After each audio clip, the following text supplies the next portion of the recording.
Hello everybody, welcome to episode number 9 of an Irish Knitting podcast.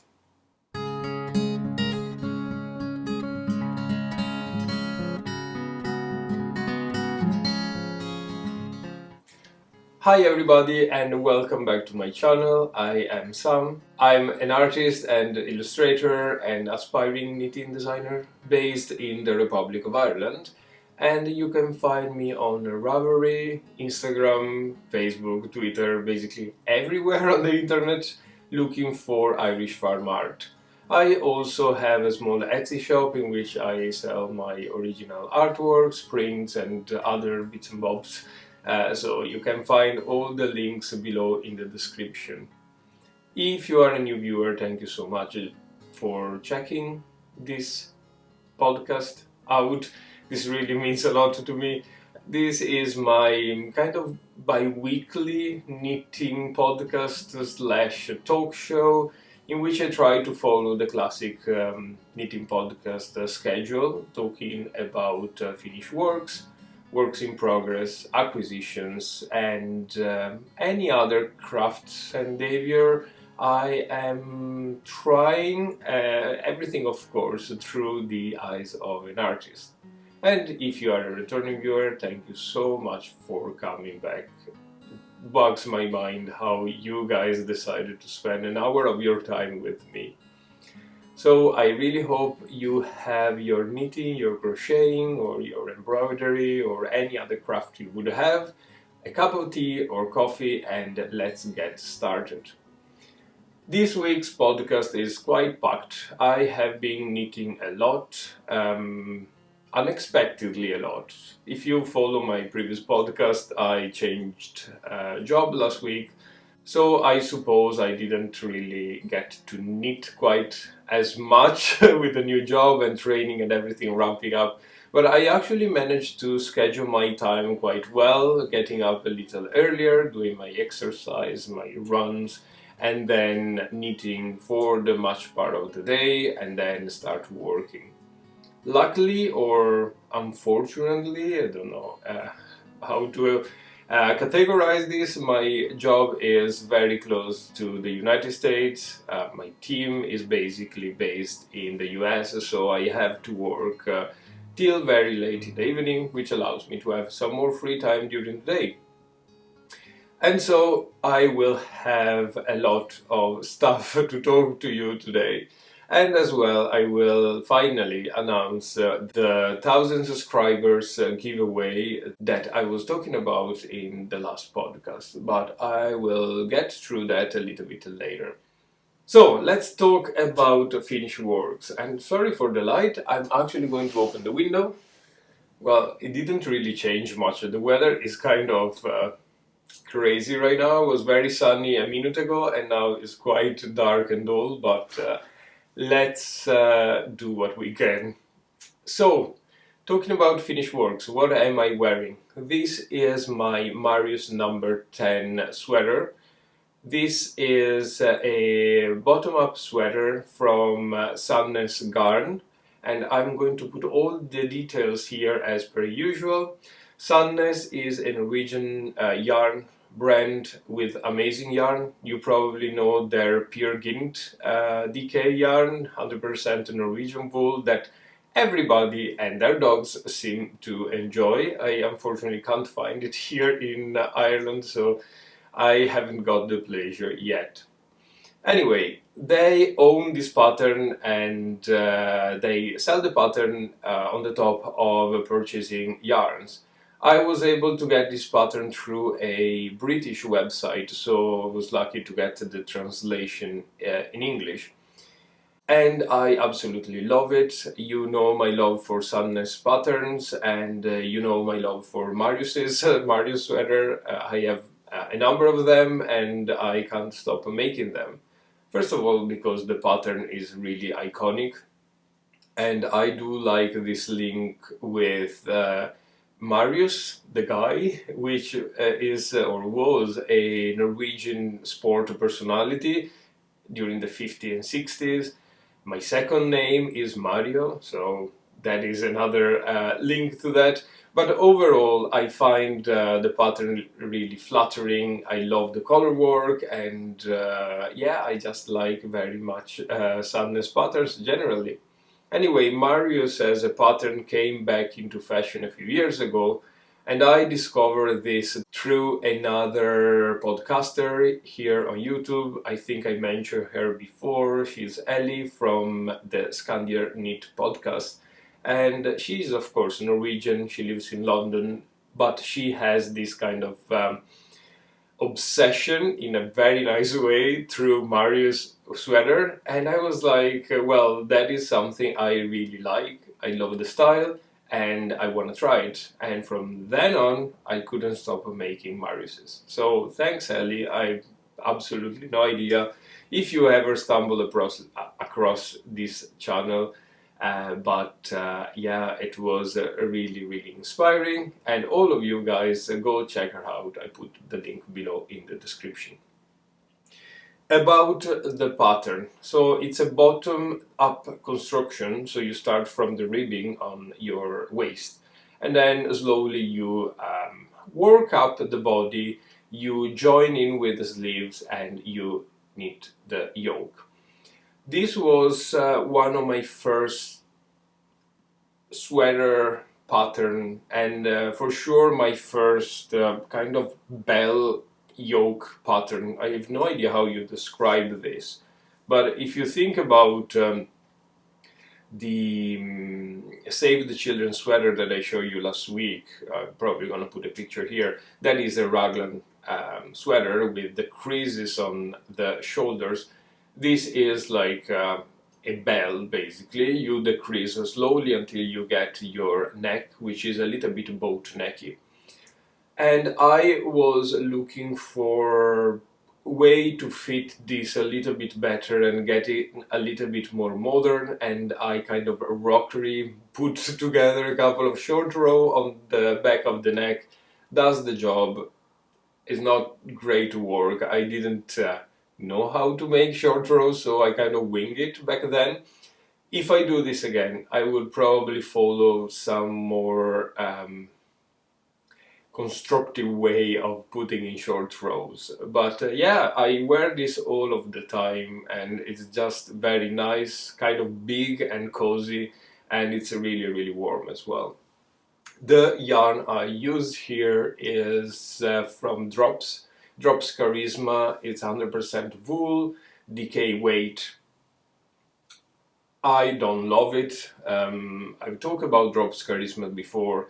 It's a quite plasticky as a yarn, quite rough, and I don't know, it's not really scratchy, but it doesn't give me the feeling of a rustic yarn, for example. It doesn't give me the feeling of being nice, cozy wool. It's just really stiff and plasticky. But on the plus side, the stitch definition is just amazing and it costs nothing. I think this entire jumper would probably cost around the €20 mark, which is the price of half of a jumper out of Zara or H&M. So you get it. It's a nice beginner yarn, but it's not something that I would reach out to again, probably. So here you go with my very classic and very warm Marius from Sadness Garn. The second work, or the second finished project I was able to rustle about this week is this pair of socks here. I might put some close up because they are actually quite interesting. So this is part of my Palace of the Grand Canal collection, and here I have the other two. It's a collection I'm making of socks patterns that I design based on or inspired roughly by the buildings, the palaces that are facing the Grand Canal in Venice. If you know Venice, it's like shaped like a fish with a big canal in the middle crossing through Venice, and that canal was kind of the motorway of Venice. It's still the motorway of Venice. There's no cars in the city, so everything goes through boats, and that is the main artery of the city. All the commerce, all the movement of people go through the Grand Canal.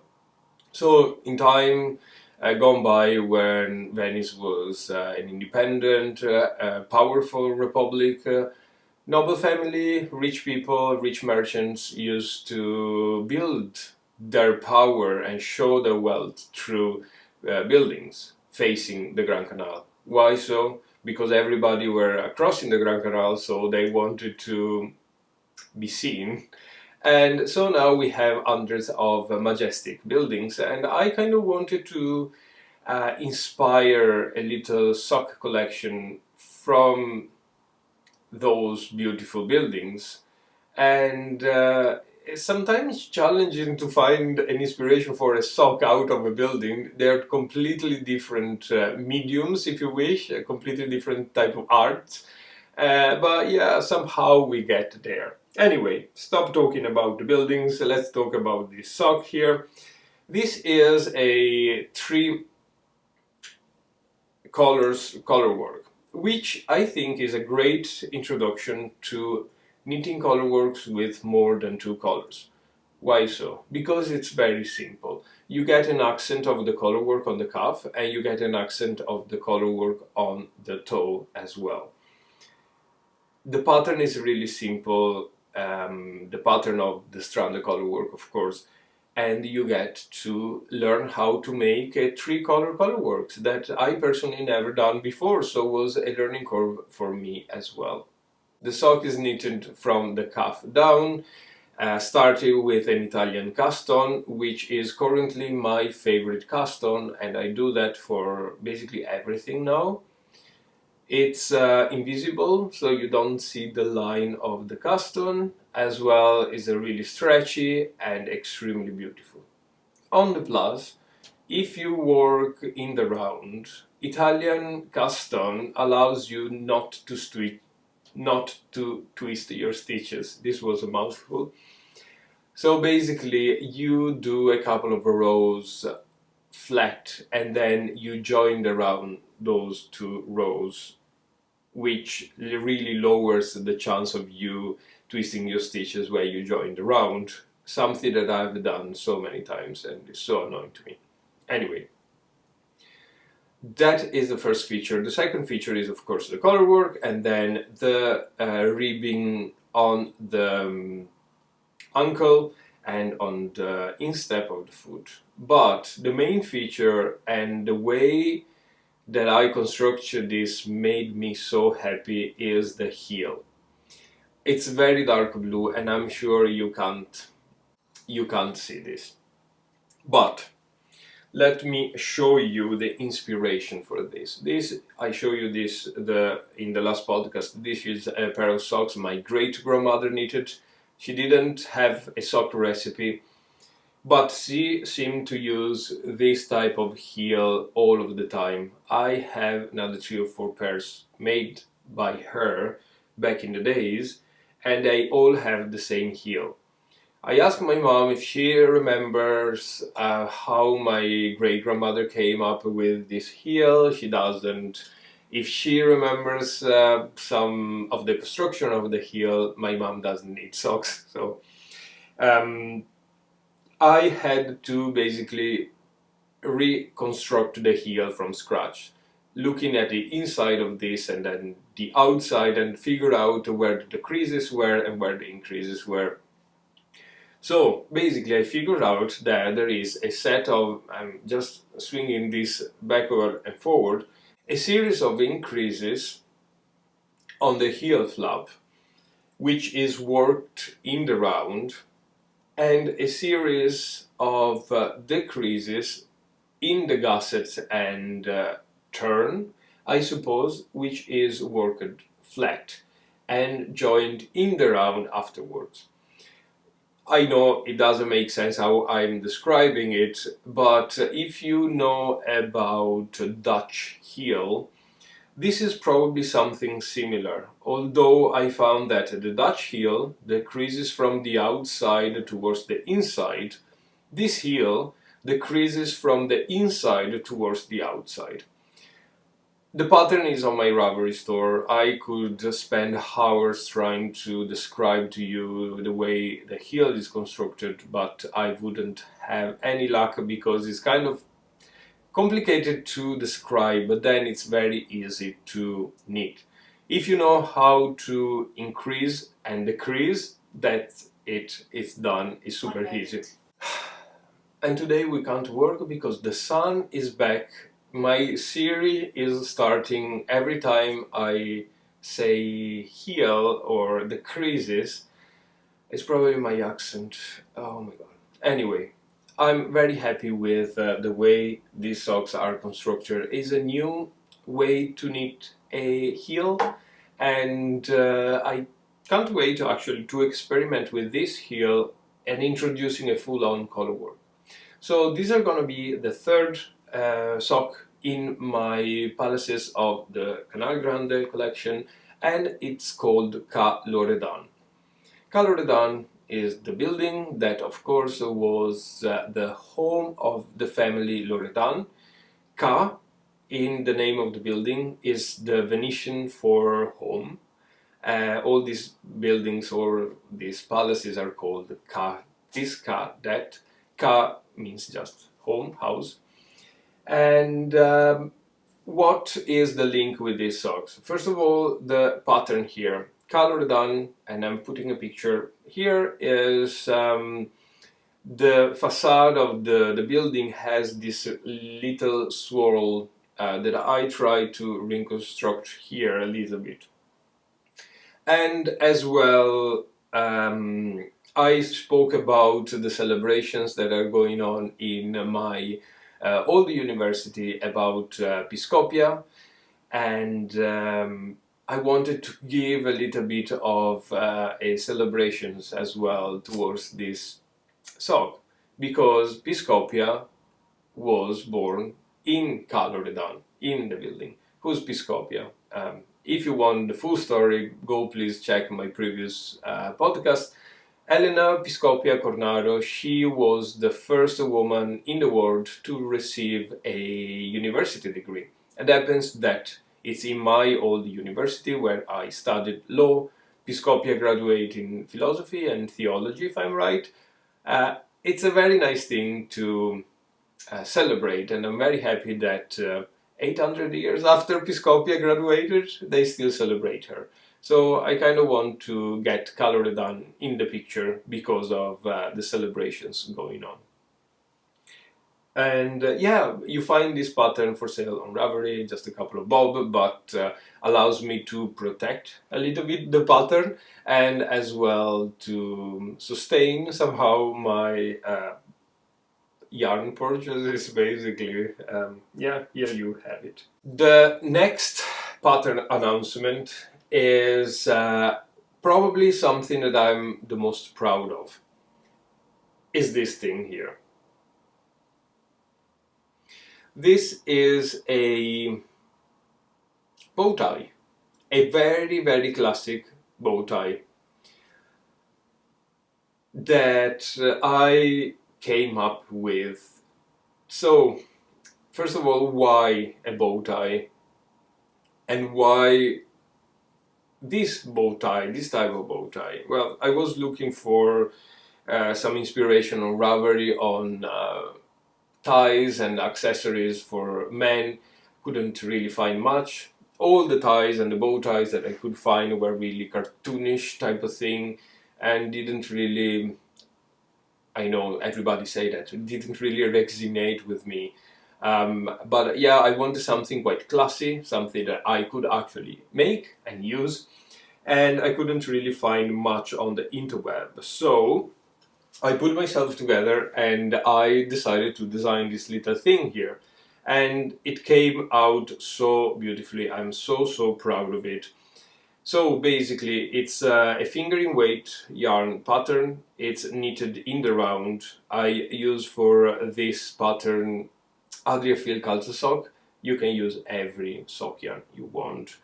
Knitted in the round. The little tie in the middle is knitted as well within the body of the tie, and then you do knit the little band on the back. You thread it in, and then you have a perfectly functional bow tie. Of course, you put a button and a buttonhole in the thing, in the strap. But yeah, it works quite well. And it's yeah, I'm super proud just because the construction is so particular that I couldn't think I could actually work this out, and I ended up making so many of them. I have a third one, and I'm currently working on a colorwork one as well, because you know me, I love colorworks. So here you go. I call this, with all the inspiration that I could find and super fantasy, name, the bow tie. Just because this is super classy, and I didn't want to make something cartoonish once again. So how do I call this? This is a bow tie, and here you have it. So I've said that the construction is in the round, and we have the neckband. The neckband I gave different measurement by neck measurement, but I suppose you can skip the neckband, knit the bow and use it as an applique, for example, or put it on dresses, whatever.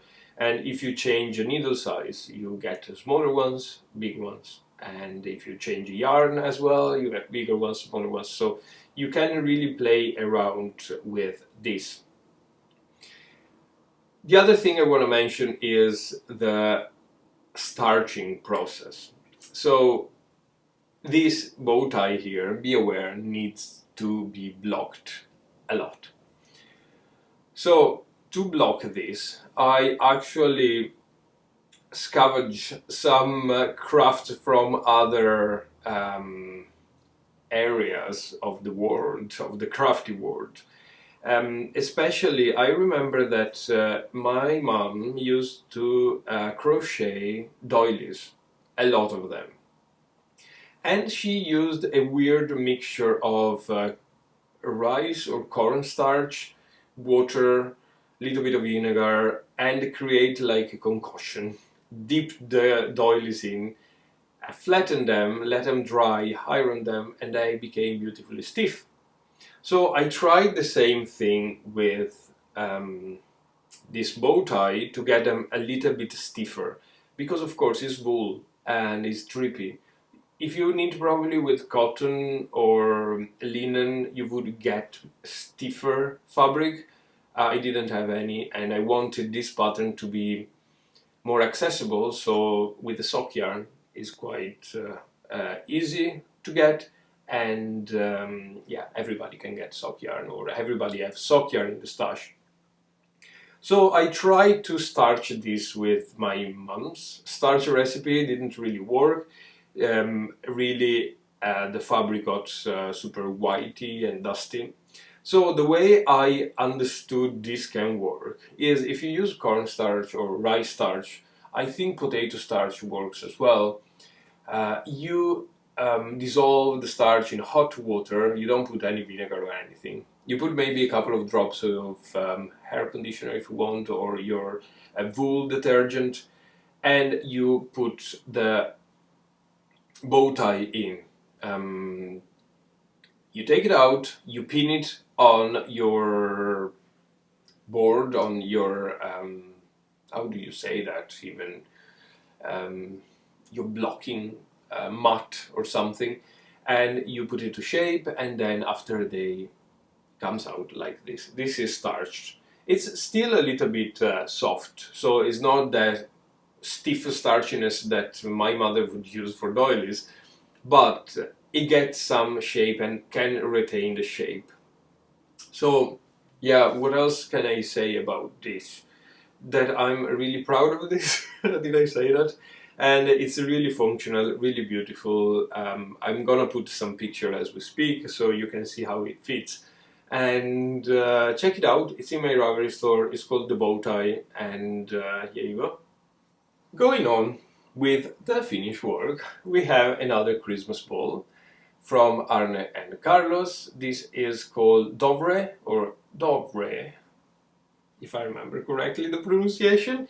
It's well, if you know me, I'm knitting all of the Arne and Carlos Christmas balls. This is number 8 or 9 from their 55 Christmas ball to knit book. I have all of the other patterns as well, and I will eventually knit them in time. I'm pacing myself very, very slowly just because I don't want to have this as an incumbence but rather than a pleasure. I really love this pattern. It's described as being ubiquitous in many traditional patterns in Norway, in the Selbu region. It was really easy and really speedy to knit as well. I'm using for this pattern Drops Fable, which is their sock yarn, 75% wool and 25% nylon on a 2mm circular needle. Using circular needles with the magic loop situation is something that I discovered in my last Christmas ball. Before I was using double pointed needles, but that was really difficult and really fiddly. So I tried using magic loop, and that worked wonders for me, so much quicker and so much less fiddly. And yeah, here you have it, it's beautiful. I decided not to stuff my Christmas balls anymore. This because I've noticed some inconsistency with one to another due to the fact that I knit one per week-ish. So if I stuff them all together, I will probably get some better consistency in the amount of stuffing and shape that I give to the balls. And also as well because they take less space if they are flat like here, and Christmas is very far away still, so yeah, nothing else to say. Again, Dovre, the 8th Christmas ball by Arne and Carlos. And this brings us to my last finished work. And I know it's a lot of finished works for a couple of weeks, 10 days since I filmed my last podcast.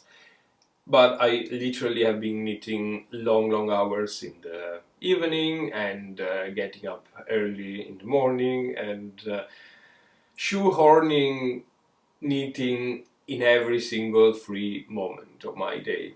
And I'm quite exhausted as well. But anyway, the last one is a big one. And I literally finished this morning. I woke up at about 5. I don't know why.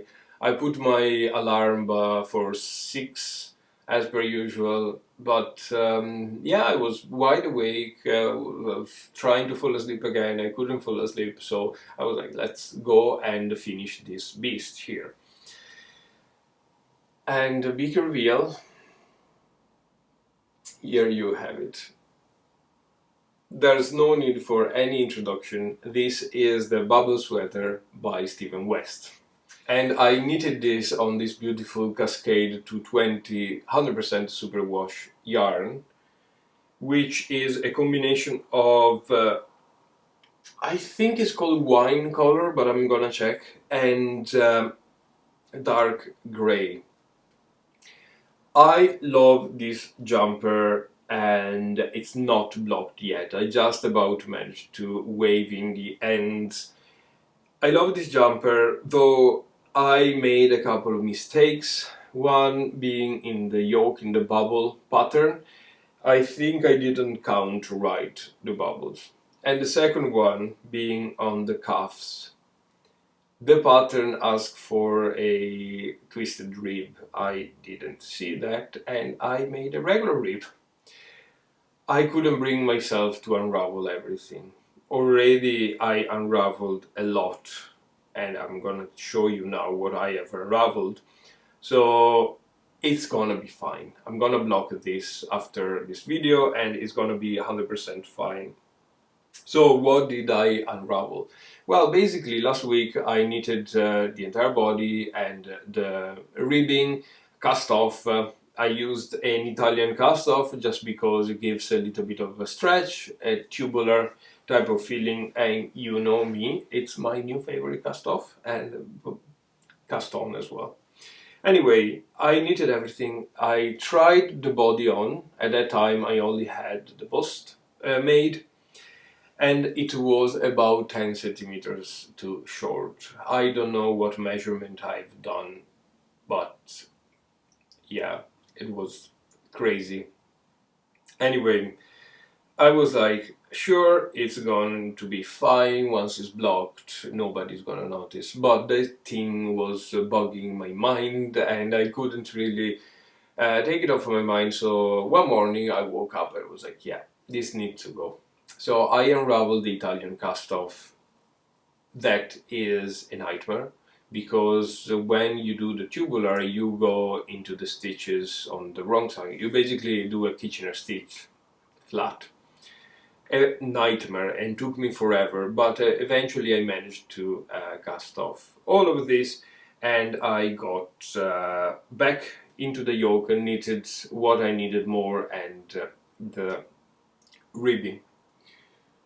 Yeah, it fits perfectly. I can't wait to block this to see how the bubble will show up, and I do love the colors. These aren't original colors that I made up, but I saw an image on Ravelry of a project for this jumper when I was actually looking to start this, and this person had a beautiful purple and grey bubble sweater, and I really wanted that. Couldn't find the same yarn, but eventually this goes quite close to that.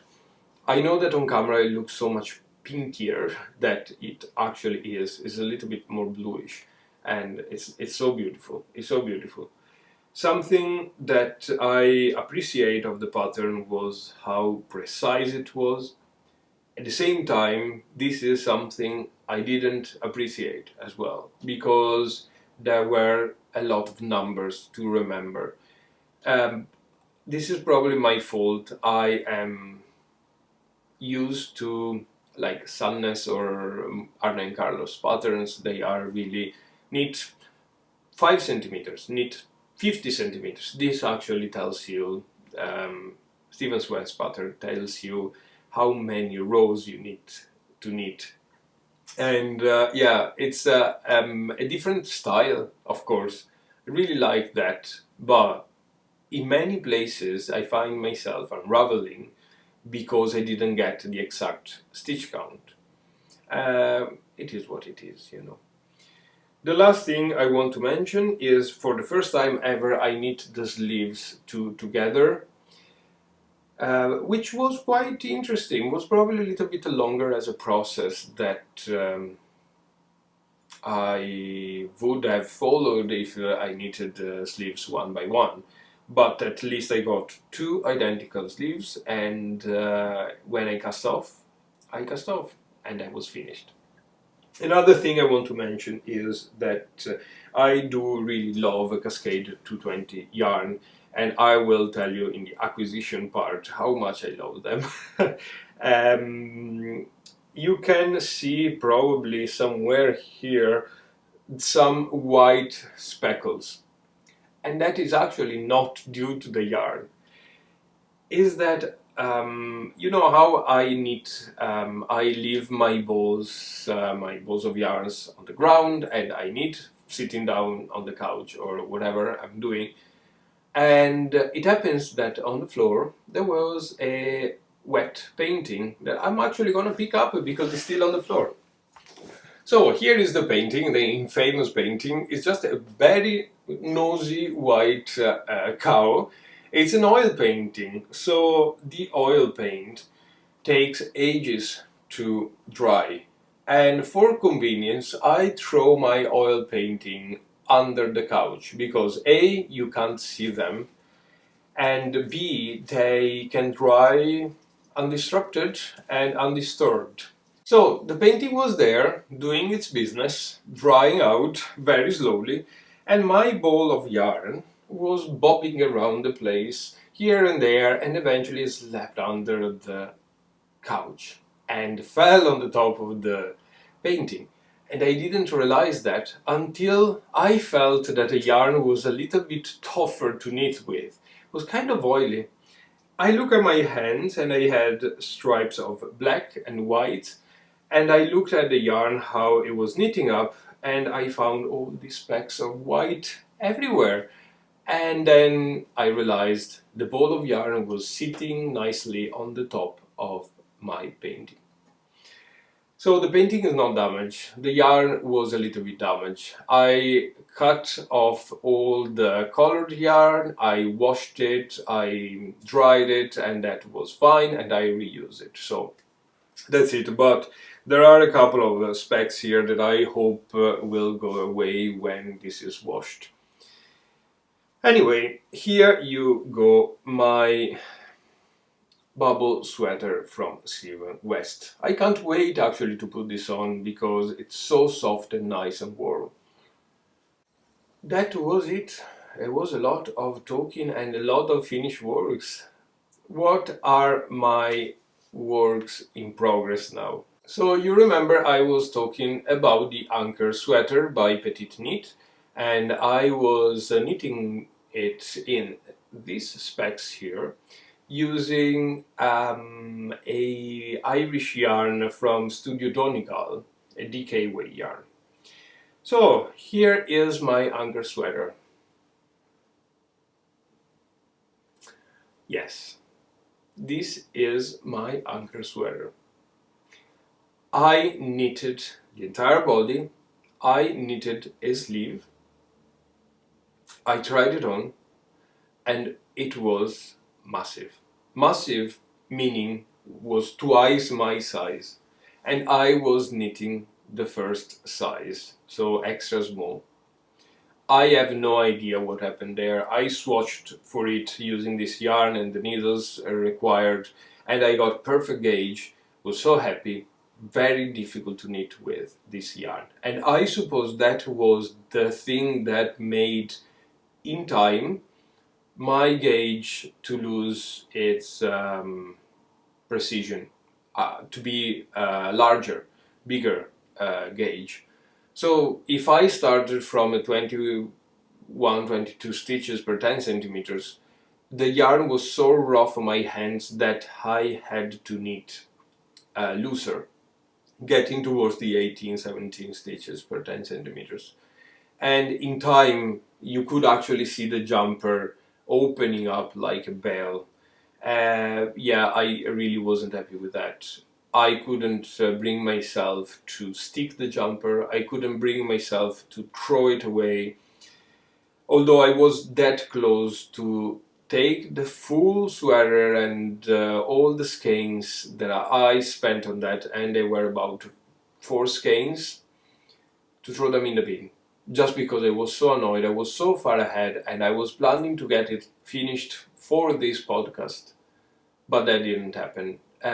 So, in a rage of anger against the yarn, myself, the Anchor sweater, and everything that was happening in the knitting world in my life, I unraveled this in about 15 minutes. And yeah, this is the result, a lovely ball of yarn that I will probably use again in the future, very far ahead though, because this is so rough on my hands that I can't really bear to knit with this. Probably a small project would work, but something as big as a sweater wouldn't.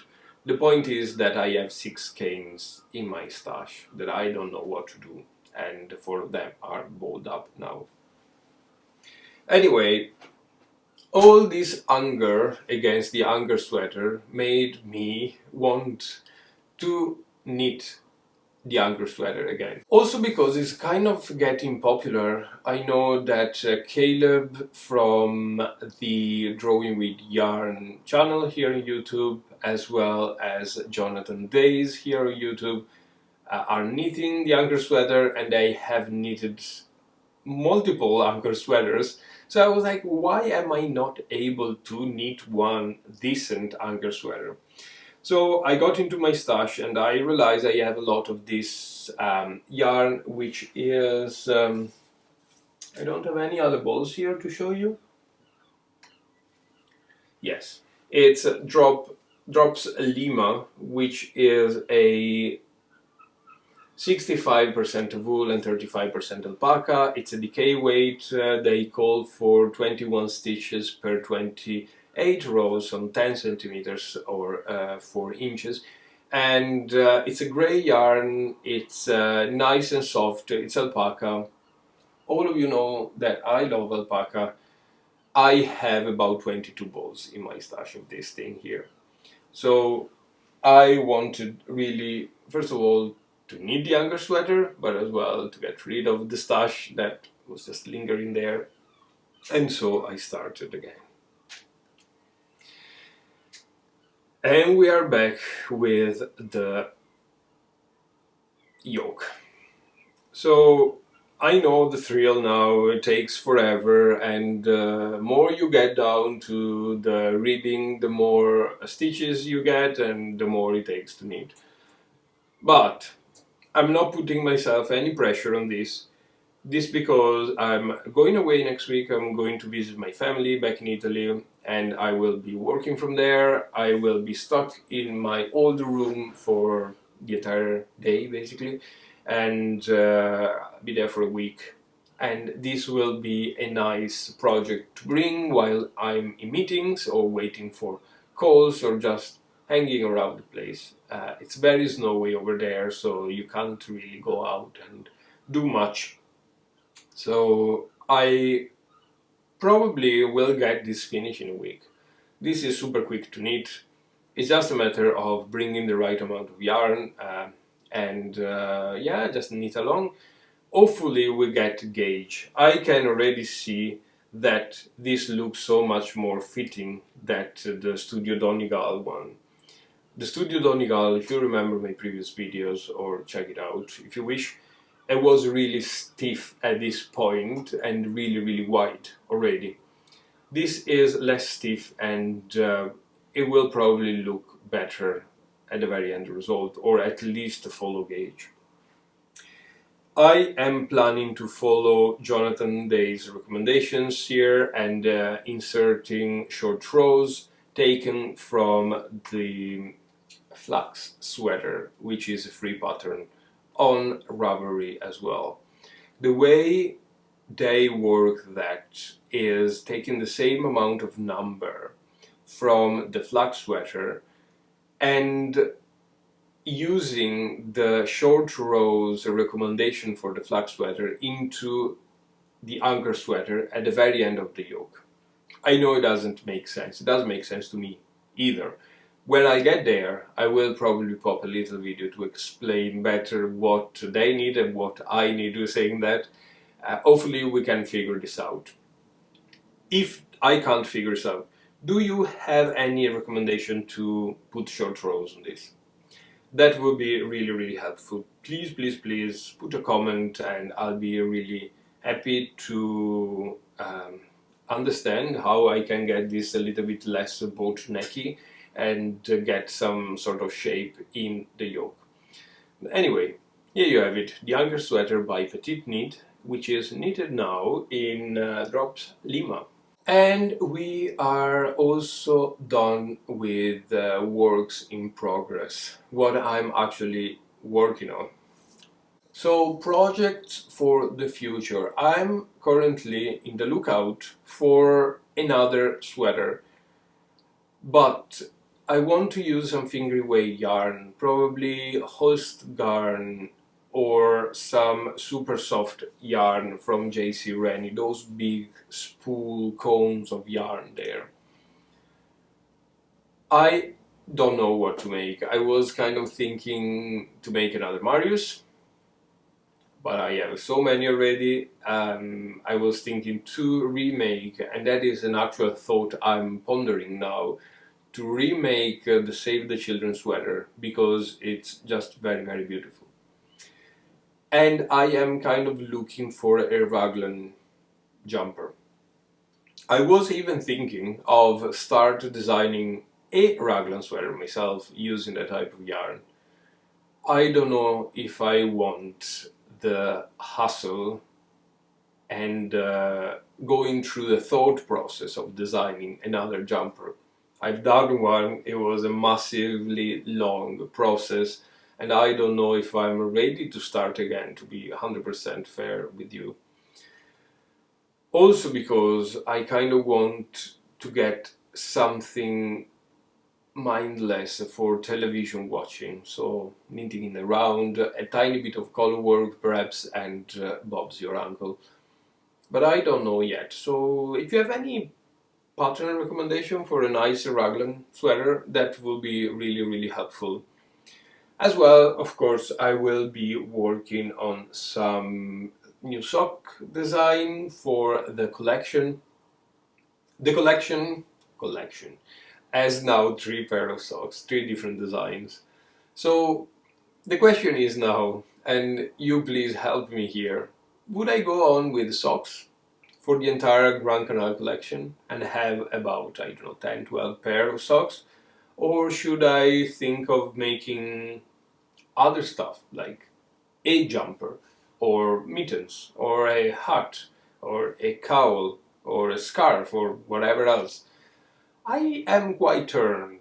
I do like to have a number of socks for a collection, but at the same time I feel like I'm kind of limiting myself to designing socks. They take time, although they're very short, small and quick to knit. They do still take time, they take an effort, they take ideas, they take knitting time, and the resources like going to tech editors and paying tech editors, which is money that I will never see back. As well as, test editing and, test knitting and all of the bits and bobs that goes through creating a pattern. So I was thinking, should I diversify a little bit? I don't want people to stick with the idea that I only can do socks, which is probably what I can do now only, but I would like to experiment a little bit more. But I don't know if it does make sense for this collection, or if it doesn't. What do you think? Is it a good idea? Is it not? Anyway, let's get into acquisitions. I don't have many acquisitions, to be honest. I was in love with the Cascade 220, as I was saying before, and so I got another jumper quantity. The main color will be this blue here, which is blue color number 1924. I think it's just a deep petrol, and a magenta color, which is quite similar to the wine color that I got the bubble sweater. I'm looking there because it's sitting there, but this is a little bit more pinkish than the reddish of the bubble sweater. Originally I wanted to get blue and a sandy yellow, like a muted yellow. I placed the order, but they didn't have it in stock, so they asked me, would you prefer to have a refund or change color? And I was looking into the color, wasn't mad with anything apart from probably this one. It's a similar combination to the gray and blue. The gray and red. Well, now we have blue. I don't know, to be honest. I don't know. It will come up, and it will be a nice color work. It will be something. I don't know yet. I got 7 balls of this and 2 of this, which is the right amount I use for the bubble sweater. I might think of making another bubble sweater. That was very easy, and if you buy, the yoke was super easy to knit, very interesting because you kind of are drawn to knitting the next rows of bubble. And yeah, being such a lofty yarn, it flew through the needles, was very quick and easy, and I might think of making another one. So we'll see. But this is the first purchase of the week. On the same website, which is Lovecraft. I don't know if it's Irish or pan-European website, but ships for free to Ireland and there's no income, no VAT taxes added. So I suppose they are kind of European-ish, Irish-ish. But they were having a sale on this beautiful Regia yarn, which is Regia sock yarn 75/25. Nothing crazy here, but you know, designing socks or accessories, I'm always on the lookout for sock yarn. And I'm sick to the teeth of having to use only drops of Fable. Great yarn, but I don't like the fabric he makes. So I got to appreciate Regia because it's a little bit more rustic than regular sock yarn or Fable generally. And yeah, I got just 3 colors. I got this lovely maroon here, a white, and a black. I don't think I'm gonna use these 3 together, but they are great complementary color for other colors. The maroon is very muted, great complementary to reds, yellows, blues, and as well whites a little bit. And black because I never knit with black yarn. So it might be a nice challenge to get a design out of black yarn. And of course, it was on sale, a very good sale. It was more or less 60% off the price of the yarn, which turned out to be like €2 a ball, nothing. So I got the 3 of them. And I got some yarn for the giveaway as well. So let's talk about the famous giveaway. So I want to thank you guys for giving me a chance, and I wasn't expecting that, to be honest. I started this podcast a little bit before Christmas, just because I really love knitting and I really love watching knitting podcasts, and I kind of wanted to share a little bit of my journey with you and learning from you as well. That was probably the main reason why I started this podcast. And I could never imagine that in less than a couple of months I would get more than 1,000 people to watch this thing and actually subscribing and spending an hour every couple of weeks with me. It was very far from my mind to realize that someone would actually be interested in what I was knitting or talking about. I had previous adventures here on YouTube and Instagram and all of the social media situations, which weren't really great or bringing me anything, but this podcast is bringing me so much knowledge and feeling part of a community as well. That is another big thing for me. I don't have a knitting community here in Ireland or abroad, for what it matters, because of course I'm working full time, working odd hours, and I haven't got the chance to meet other knitters here in the community. So I went online for my community building and to learn stuff and to understand how things work in the knitting world.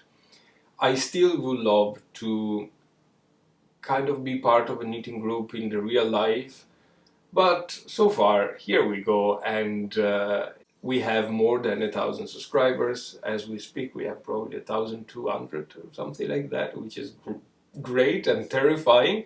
I would never sit or stand on a stage and speak to 1,200 people. Never, ever, ever.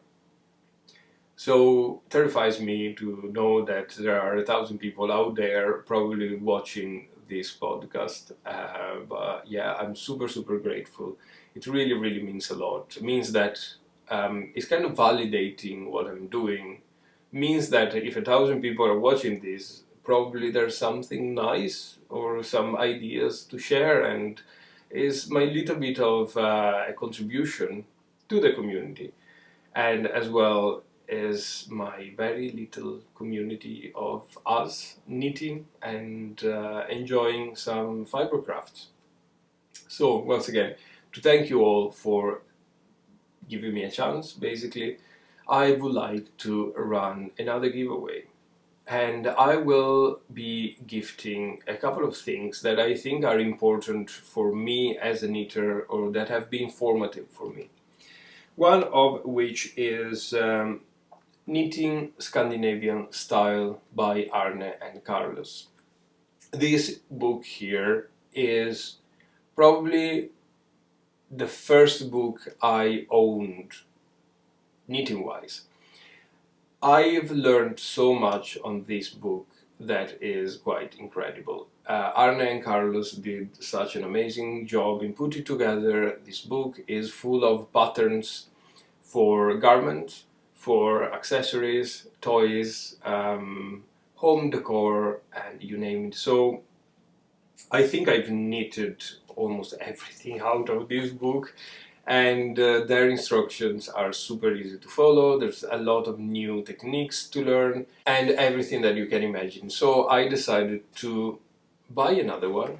As you can see, I have my own, and give a copy of this book to one of you guys, because I think if it helped me so much in learning more about knitting, we'll probably help one of you in, well, learning about knitting, learning about the Scandinavian traditions, and yeah, as well having a nice book full of patterns by two great designers that I really love and esteem, and that had such a big part in my world as a knitter and a crafter and an artist overall.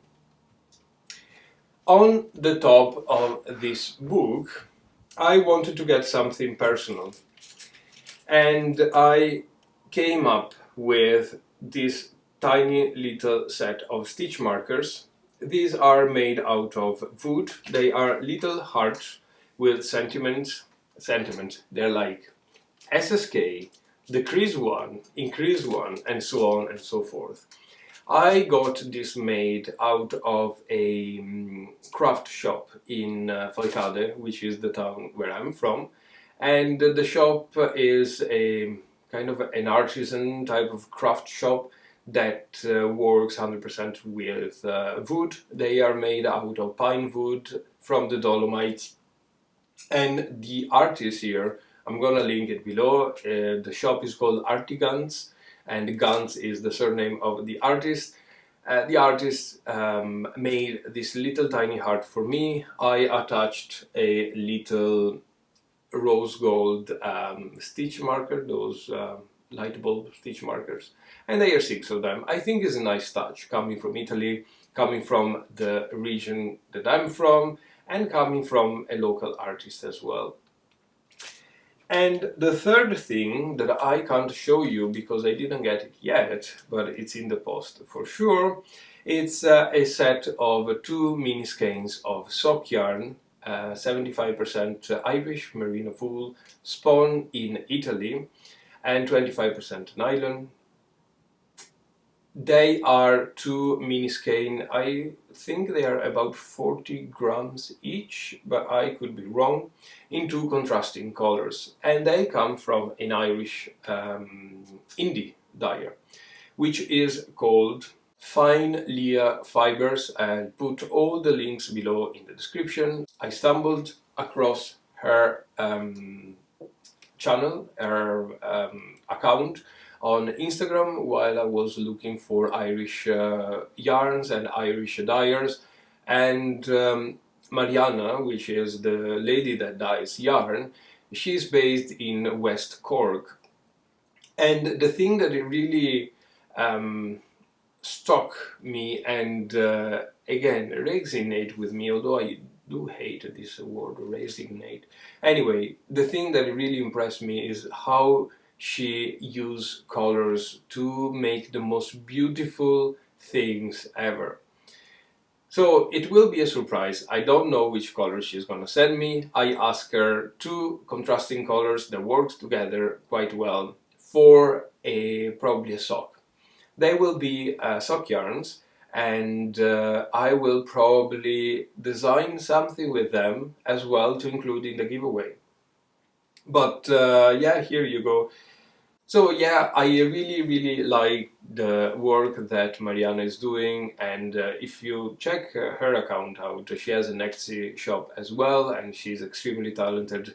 I really love the way she dyes yarn, the passion she put into dyeing, the colors she comes up with are absolutely stunning, and I do like the ethic as well behind that.